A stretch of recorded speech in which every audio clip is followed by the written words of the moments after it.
Overall, I would say Mason did a pretty nice job of understanding my standard operating procedure of a cervical spine assessment without doing one before, but there's a couple points that I think we could cover and change. While he's talking to the patient, he can make more eye contact and actually talk to the patient more and just be more attentive so the patient feels more comfortable throughout the evaluation, and so they don't go into shock or anything because they're uncomfortable, and you don't want to make anything worse. You could also do a quick cranial nerve assessment on the field, like the Prola facial sensation. You could do facial movements. You can do eye range of motion, which he did not add into that.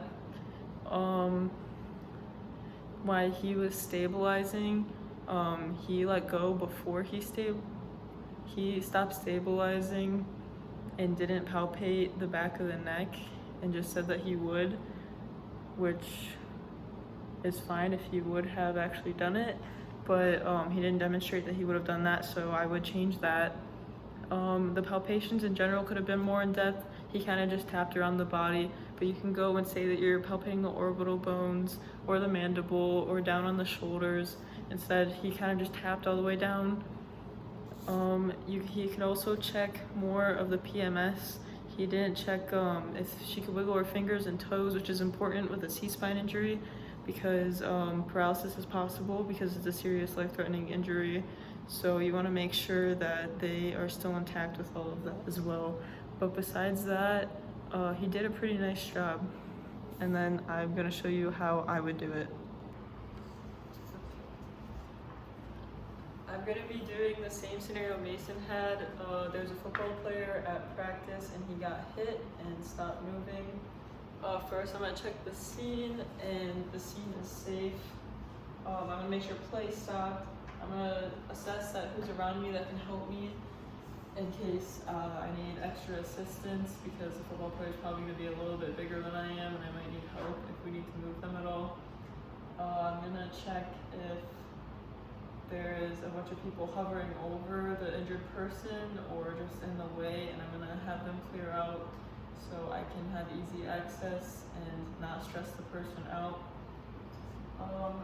First, I'm going to be looking at what position they're in, if it's a decorticate or decerebrate positioning or fencing, because that could be a sign of the upper motor neuron lesions, and they're laying normally, so there's no problem with that. I'm going to check if they're talking or if they're moving at all. They are talking in the scenario, so I can assume that their ABCs are intact. I can check their vitals, so I'm going to check their pulse. I'm going to check it up here as well. And I'm going to watch their respirations as I'm checking the pulse. And I can also take blood pressure.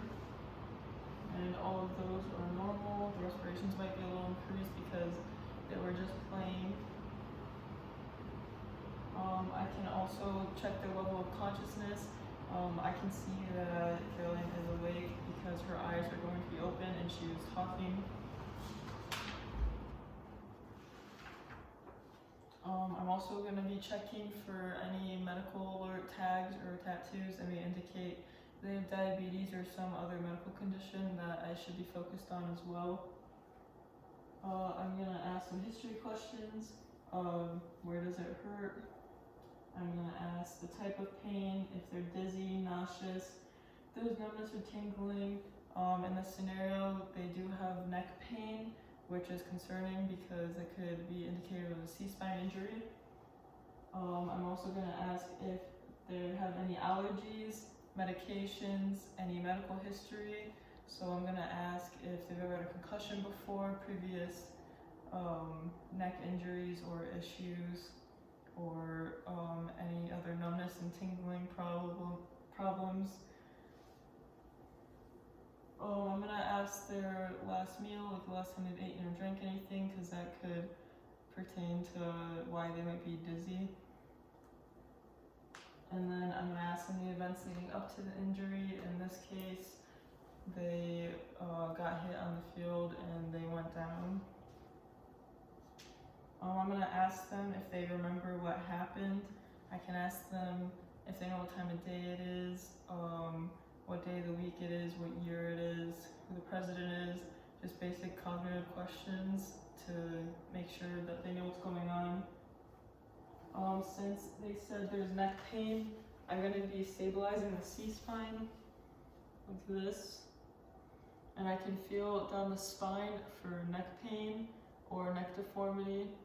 And assuming that we have a C-spine collar or somebody else would be stabilizing that so I can continue my evaluation. First, I can do a quick on-the-field assessment to make sure there's no cranial nerve injury, so I can do Prola.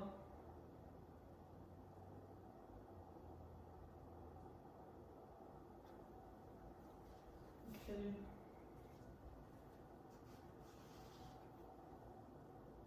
I can also do bilateral neurological findings, so close your eyes and let me know if you can feel this. Yeah. Okay, what side is it on? On my right arm. Okay, and where's this? On my left arm. Where do you feel this? On my right thigh. And where do you feel this? On my left leg by my foot. Okay. I'm also gonna ask them, do you feel numbness and tingling at all down the extremities? And if they say no,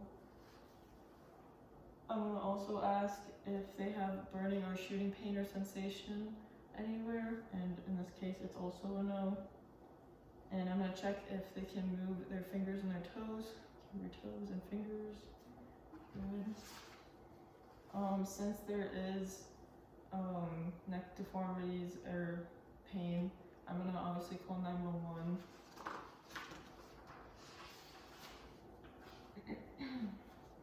We're gonna continue to monitor the patient's consciousness level. We do want to be in a position during all of this that they can see us and that we're making eye contact and talking to the patient to keep them calm and more comfortable. And I can keep assessing their consciousness level this way as well.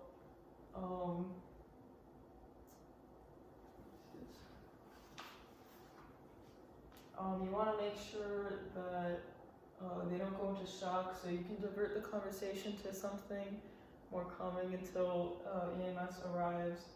I'm also going to check for palpation, do a head-to-toe palpation.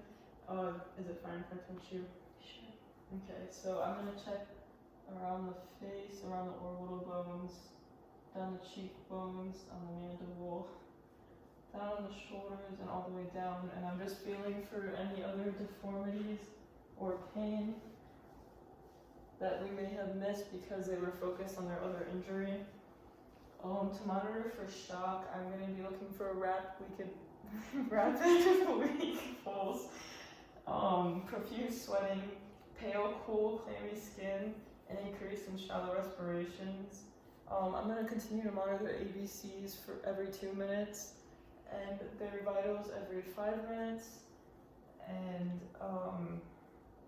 when EMS arrives, I'm going to inform them of everything that's going on and every precaution that we've been taking from here on out. And yeah, that's it.